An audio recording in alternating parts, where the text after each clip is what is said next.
এবার চাঁদপুরেও দেখা মিলল রাসেল ভাইপার। ইন্ডিয়া থেকে মূর্তিমান আতঙ্ক এখন সারা বাংলাদেশে। চরম বিষধর এই সাপ যেন সাক্ষাৎ মৃত্যুদূত, যার এক ছোবলেই মৃত্যু। আগে বাংলাদেশে এই সাপের উপস্থিতি দেখা না গেলেও এখন হর হামেশাই দেখা মিলছে এই ভয়ঙ্কর বিষধর সাপের। পদ্মার চর থেকে ধান ক্ষেত কিংবা অন্যান্য ফসলের মাঠ, দেশের সব এলাকার সবখানেই যেন উপস্থিতি বাড়াচ্ছে এই সাপ। বাড়ছে সাপের কামড়, বাড়ছে মৃত্যুর সংখ্যা। এর বিশেষ গায়ের রঙের কারণে সহজেই মিশে যেতে পারে ফসলের মাঠে, থাকে না বোঝার উপায়। মানুষ ফসলের মাঠে কাজে গেলেই কামড়ে দেয় এই সাপ, ঢেলে দেয় পৃথিবীর সব থেকে বিষাক্ত বিষ, যা মাত্র 1.5 থেকে 2 ঘন্টাতেই শেষ করে দিতে পারে একজন মানুষের প্রাণ। তবে জনমনের প্রশ্ন, কেন হঠাৎ করেই এই সাপের উপদ্রব বাড়তে দেখা যাচ্ছে গোটা বাংলাদেশে? কতটাই বা ভয়ঙ্কর এই সাপের কামড়? আছে কি কোনো পর্যাপ্ত চিকিৎসা? এসবের বিস্তারিত নিয়ে থাকছে এখনকার বিশেষ আপডেট।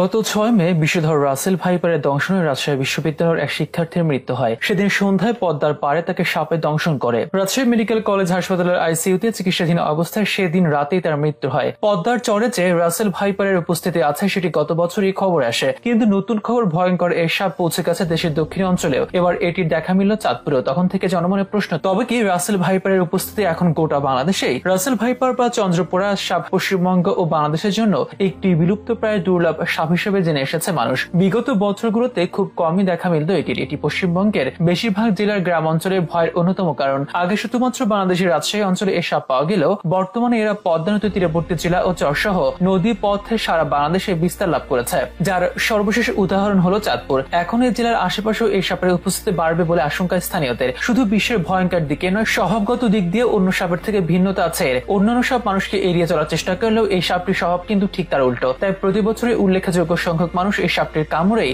প্রাণ হারান। আক্রমণের ক্ষিপ্র গতি ও বিষের তীব্রতার কারণে একে বলা হয় কিলিং মেশিন। শুধু বাংলাদেশ কিংবা ভারত নয়, পাকিস্তান, নেপাল, ভুটান, শ্রীলঙ্কা, চীনের দক্ষিণাঞ্চল, তাইওয়ান, থাইল্যান্ড, মায়ানমার ও ইন্দোনেশিয়াও পাওয়া যায় এই সাপের অস্তিত্ব। তবে এর দ্রুত বংশ বিস্তারের আছে একটি উল্লেখযোগ্য কারণ। অন্যান্য সাপ সাধারণত যেখানে ডিম পাড়ে এবং ডিম ফুটে বাচ্চা হয়, সেখানে এই সাপ ডিম পাড়ার পরিবর্তে সরাসরি বাচ্চা দেয়। একটি স্ত্রী সাপ গর্ভধারণ শেষে 20 থেকে 40টি বাচ্চা দেয়। তবে কোনো কোনো রাসেল ভাইপার সাপের 75টি পর্যন্ত বাচ্চা দেওয়ার রেকর্ড আছে। অন্যান্য সব বছর একটি নির্দিষ্ট সময় বাচ্চা দিলেও রাসেল ভাইপার সারা বছরই বাচ্চা উৎপাদনে সক্ষম। রাসেল ভাইপার সম্পর্কে বাংলাদেশ বন বিভাগের বন্যপ্রাণী ও জীববৈচিত্র্য সংরক্ষণ কর্মকর্তা বলেন, IUCN এর 2015 সালের লাল তালিকা অনুযায়ী রাসেল ভাইপার বাংলাদেশের সংকটাপন্ন প্রাণী তালিকায় রয়েছে। এটি ইঁদুর, ব্যাঙ ও টিকটিকি খায়। বসতবাড়ির আশেপাশে এতে প্রাচুর্যতা বেশি থাকায় খাবারের খোঁজে রাসেল ভাইপার অনেক সময় লোকালয়ে চলে আসে এবং মানুষকে দেখে আতঙ্কগ্রস্ত হয় এবং আক্রমণ করে। বিশ্লেষকরা বলেন, এই সাপের বিষ হেমোটক্সিন হওয়ায় দ্রুত এটি রক্তের সাথে মিশে শরীরে ছড়িয়ে পড়ে এবং মাংস পচন সৃষ্টি করে, যার ফলে